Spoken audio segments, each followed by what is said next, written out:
बिस्मिल्लाहिर्रहमानिर्रहीम। कूक पाकिस्तान कूक दी अज दी पंजाबी बैठक पंजाबी जुबान दे महान सूफी शायर सुल्तानुल आरफीन हजरत शेख सुल्तान बाहू रहमतुल्लाह अलैह दे हवाले नाल अज दी इस पंजाबी बैठक विच आप दे इल्मी विचारां दे हवाले नाल गल कीती जावेगी कि आपने इल्म दे हवाले नाल की गल कीती ते किस तरह आपने इल्मी विचार बयान कीते, क्योंकि बहुत सारियां गल्लां ऐसियां ने कि जिहड़ियां कि गलत बयान कर दित्तियां जांदियां ने, हालांकि वो सूफिया दे नजरियात दे अंदर शामिल नहीं सन और या उन्हां दी तशरीह गलत की जाती है। इस तो पहले कि असी आप दे इल्मी विचारां दे हवाले नाल गल करिए, थोड़ा जा मुख्तसर जायजा आप दी हयाती दे हवाले नाल। हजरत शेख सुल्तान बाहू रहमतुल्लाह अलैह 1630 विच पैदा होए ते आप दी तारीख वफात 1691 में। आप दी विलादत वादी सूंस कैसर खुशाब विच हुई, जबकि आप दी हयाती दा एक लम्मा अरसा शोरकोट तहसील शोरकोट जिला झंग विच बसर होया ते उत्थे ही आप दी वफात हुई ते आप दा बाजार अज भी शोरकोट विच मरजाए खलायक है। आप दे जमाने विच पंजाब ते हिंद विच अमन और सुकून सी। इहो जमाना वे जदों मुगल बादशाह औरंगजेब आलमगीर हुक्मरान सी। हजरत सुल्तान बाहू रहमतुल्लाह अलैह ने अपने समाज दे उत्ते गहरी नजर रखी तो दी इसलाह दी कोशिश कीती, हाकमां दी भी ते लोकाई दी भी इसलाह दी कोशिश कीती। इस हवाले नाल आपने बहुत बड़ा इल्मी काम कीता फारसी च पंजाबी च ते इत्थों तक कि आपने मुगल बादशाह औरंगजेब दी हदायत लई उन्होंने राह रास्ते रखने लई एक किताब औरंगे शाही भी लिखी, जिदे विच उन्होंने वाज़ो तलकीन कीती गई सी सिराते मुस्तकीम दे हवाले नाल। वो किताब मौजूद है और साडे तारीखी रिकॉर्ड दा हिस्सा है। हजरत शेख सुल्तान बाहू रहमतुल्लाह अलैह ने गरचे फारसी च भी काम कीता जिहड़ा कि नसरी काम है, पर आप दी लोकाई दे विच वजह शोहरत आप दा पंजाबी कलाम है, आप दियां सी हरफियां ने ते आप नू ए हासिल है कि आप पंजाबी जुबान दी सी हरफी दे बानी मोडी सूफी शायर ने। ते बाबा फरीदुद्दीन शकरगंज रहमतुल्लाह अलैह तो बाद पंजाबी जुबान दे दूसरे वड्डे शायर हजरत शेख माधू लाल हुसैन लाहौरी ने, जिहड़े कि पंजाबी काफी दे बानी ने।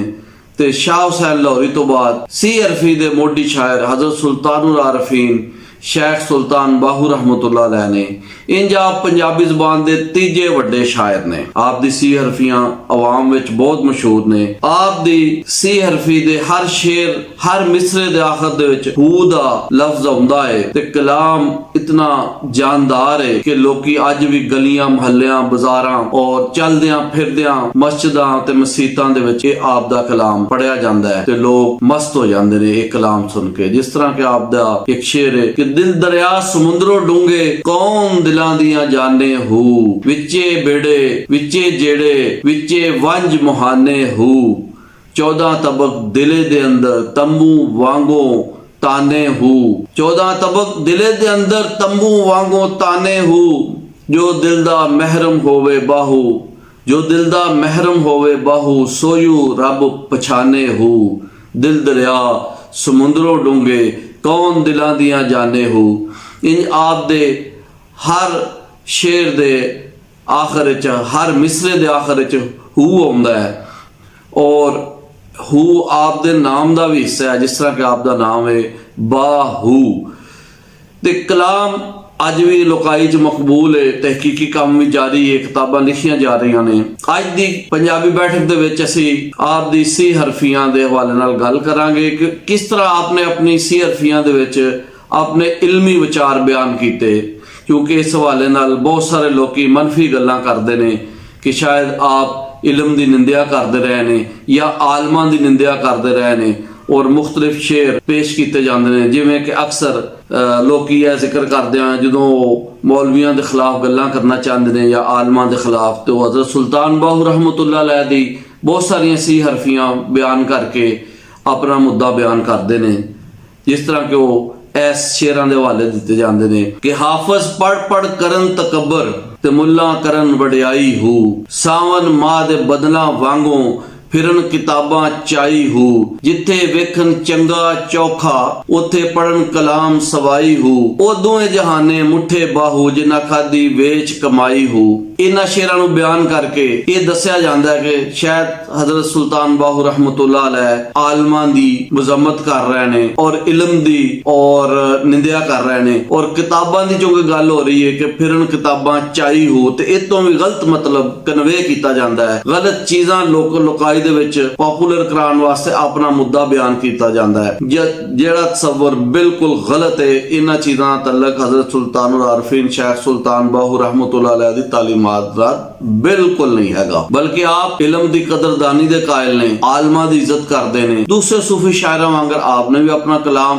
ਆਪਣੇ ਕਲਾਮ ਦੇ ਵਿੱਚ ਇਲਮ ਦੀ ਅਹਿਮੀਅਤ ਬਾਰੇ ਗੱਲ ਕੀਤੀ ਤੇ ਰਹਿ ਗਈ ਉਹ ਗੱਲ ਕਿ ਜਦੋਂ ਆਪਨੇ ਉਹਨਾਂ ਆਲਮਾਂ ਦੀ ਮਜ਼ਮਤ ਕੀਤੀ ਉਹ ਉਲਮਾਏ ਹੱਕ ਨਹੀਂ, ਉਹ ਬਲਕਿ ਉਲਮਾਏ ਸੂ ਨੇ। ਜਿਸ ਤਰ੍ਹਾਂ ਕਿ ਆਪਨੇ ਆਪਣਾ ਗੱਲ ਬਿਆਨ ਕਰਦੇ ਹੋਏ ਦੱਸਿਆ ਹੈ, ਹਾਫਜ਼ ਪੜ ਕਰਨ ਤਕੱਬਰ ਤੇ ਮੁੱਲਾ ਕਰਨ ਵਡਿਆਈ ਹੋ। ਯਾਨੀ ਇੱਥੇ ਹੀ ਵਜ਼ਾਹਤ ਹੋ ਜਾਂਦੀ ਹੈ ਕਿ ਆਪ ਕਿਹੜੇ ਆਲਮਾਂ ਦੀ ਮਜ਼ਮਤ ਕਰ ਰਹੇ ਨੇ, ਕਿਹੜੇ ਮੌਲਵੀਆਂ ਦੀ ਮਜ਼ਮਤ ਕਰ ਰਹੇ ਨੇ। ਆਪ ਫਰਮਾ ਰਹੇ ਨੇ ਮੁੱਲਾ ਕਰਨ ਵਡਿਆਈ ਹੋ, ਯਾਨੀ ਆਪਣੀ ਕਿਤਾਬਾਂ ਨੂੰ ਲੈ ਕੇ ਜਿਹੜੇ ਸਾਵਨ ਮਾਹ ਦੇ ਬਦਲਾਂ ਵਾਂਗੂ ਗਲੀਆਂ 'ਚ ਫਿਰ ਰਹੇ ਨੇ, ਦਰਅਸਲ ਉਹ ਮਾਨ ਕਰ ਰਹੇ ਨੇ, ਉਹਨਾਂ ਨੂੰ ਆਪਣੇ ਇਲਮ ਤੇ ਮਾਨ ਹੈ, ਜਦ ਕਿ ਤਕੱਬਰ ਅੱਲਾਹ ਨੂੰ ਸਖਤ ਨਾਪਸੰਦ ਹੈ। ਤੇ ਸੂਫੀ ਲੋਕ ਫਕੀਰ ਤੇ ਦਰਵੇਸ਼ ਤਕੱਬਰ ਦੀ ਹਮੇਸ਼ ਤੋਂ ਮਜ਼ਮਤ ਕਰਦੇ ਆਏ ਨੇ। ਜਿਸ ਤਰ੍ਹਾਂ ਕਿ हजरत बाबा फरीदुद्दीन शकरगंज रहमतुल्लाह अलैह भी लिखते ने, फरीदा मैनू मुंज कर निक्की कर कर कुट भरे खजाने रब दे जो भावे सो लुट। यानी तकब्बर दी नफी हो रही है, ना कि इल्म दी नफी हो रही है। ते ओ दोवें जहाने मुठे बाहू जिन्हां खादी वेच कमाई हो, यानी जेडे इल्म नू वेचदे ने, इल्म दे सौदागर ने हजरत सुल्तानुल आरफीन शेख सुल्तान बाहू रहमतुल्लाह अलैह सुदागरां दी मजम्मत कर रहे हैं, ना कि आलमां दी। यानी इलम दे रूप विच जिहड़े सुदागर बने हुए ने या कुरान पाक दी आयात नूं वेच रहे ने, वो हाफिज ने या कारी ने या मौलवी ने, वो सारे ही काबिल मजम्मत ने।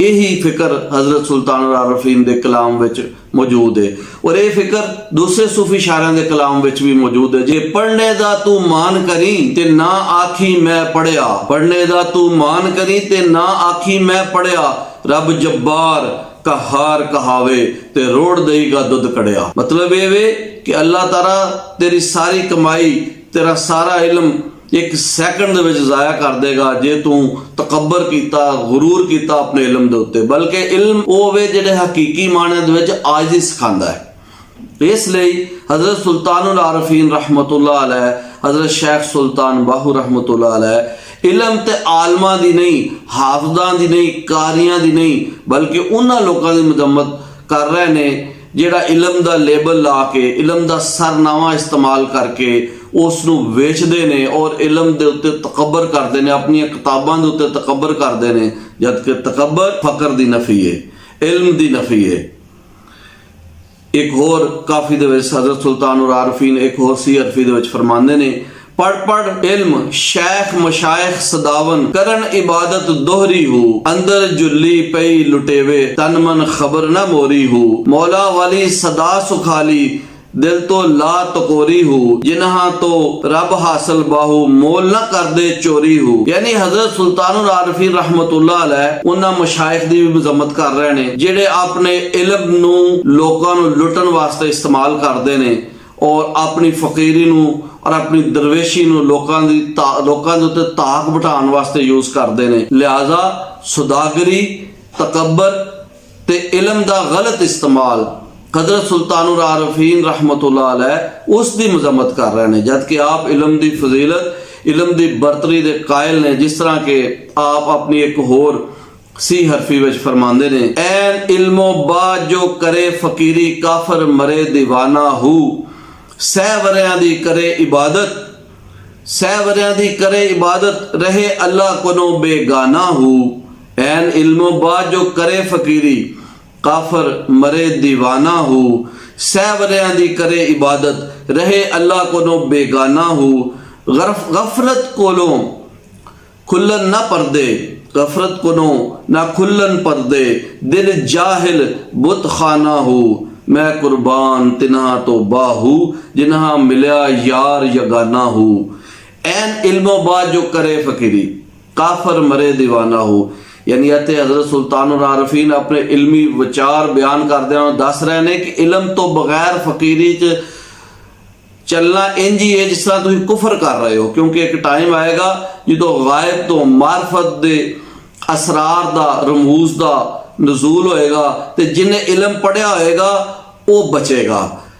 ਔਰ ਜਿਹਨੇ ਆਪਣੇ ਫਕਰ ਦੇ ਵਿੱਚ ਸਭ ਤੋਂ ਪਹਿਲਾਂ ਇਲਮ ਜ਼ਾਹਿਰੀ ਦੇ ਮੁਤਾਬਕ ਤਾਲੀਮ ਹਾਸਲ ਕੀਤੀ ਹੋਏਗੀ ਉਹਦੇ ਲਈ ਹਦਾਇਤ ਹੈ, ਤੇ ਜਿਹੜਾ ਉਹ ਇਲਮ ਜਿਹਨੇ ਇਲਮ ਨਹੀਂ ਪੜ੍ਹਿਆ ਹੋਏਗਾ ਤੇ ਉਹਦੇ ਲਈ ਇਹ ਵੇਖ ਸੁਲਤਾਨ ਆਰਫੀਨ ਫਰਮਾ ਰਹੇ ਨੇ ਕਿ ਉਹਦੇ ਲਈ ਖਤਰਾ ਹੈ ਕਿ ਉਹ ਕਾਫਰ ਨਾ ਹੋ ਜਾਏ, ਕਿ ਜਦੋਂ ਗੈਬ ਦੀਆਂ ਚੀਜ਼ਾਂ ਮਾਰਫਤ ਦੀਆਂ ਚੀਜ਼ਾਂ ਵੇਖੇ ਉਹ ਉਲਟਾ ਦਾਵਾ ਨਾ ਕਰ ਦੇ। ਇਸ ਲਈ ਆਪ ਰਹਿਮਤੁल्लाह अलैह फरमा रहे ने ऐन इल्मो बाद जो करे फकीरी काफर मरे दीवाना हो,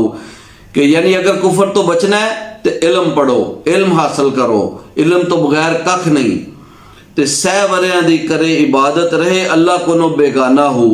यानी मकसद कहना है जे इल्म होवेगा ਤੇ ਜਿਹੜੇ ਮਾਰਫਤ ਤੇ ਅਸਰਾਰ ਤੇ ਰਮੂਜ਼ ਦੀਆਂ ਗੱਲਾਂ ਜਿਸਲੇ ਸਾਹਮਣੇ ਆਉਣਗੀਆਂ ਤਾਂ ਉਹਦੇ ਬਾਰੇ ਸਹੀ ਪਰਖ ਕਰ ਸਕੇਗਾ। ਇੱਕ ਆਲਮ ਆਦਮੀ ਹੀ ਸਹੀ ਪਰਖ ਕਰ ਸਕਦਾ ਹੈ ਅਸਰਾਰ ਔਰ ਰਮੂਜ਼ ਦੀ, ਤੇ ਆਪ ਉਸ ਦੀ ਕਦਰ ਦੇ ਕਾਇਲ ਨੇ। ਤੇ ਗਫਲਤ ਕੋਲੋਂ ਵੀ ਉਹ ਹੀ ਬਚੇਗਾ, ਗਫਲਤ ਕੋਲੋਂ ਨਾ ਖੁੱਲਣ ਪਰਦੇ ਦਿਲ ਜਾਹਿਲ ਬੁਤਖਾਨਾ ਹੋ। ਜਿਹਦੇ ਕੋਲ ਇਲਮ ਹੋਏਗਾ ਉਹ ਗਫਲਤ ਕੋਲ ਬਚ ਜਾਏਗਾ, ਉਹਦਾ ਦਿਲ ਜਾਹਲੀਅਤ ਤੋਂ ਦੂਰ ਰਵੇਗਾ। मैं कुर्बान तिना तो बाहू जिना मिलिया यार यगाना हो।